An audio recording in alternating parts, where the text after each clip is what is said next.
In Norris Green, we found it hard to engage with families. The kids that are coming along are local kids. The social confidence that it builds is really impressive. This has just gone beyond my expectations of what would happen. I think it's just been fabulous. And I like to think we've inspired, makers of the future.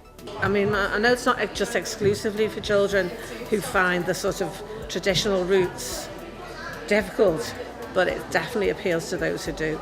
Fingers crossed, we're hoping to carry it on in the future.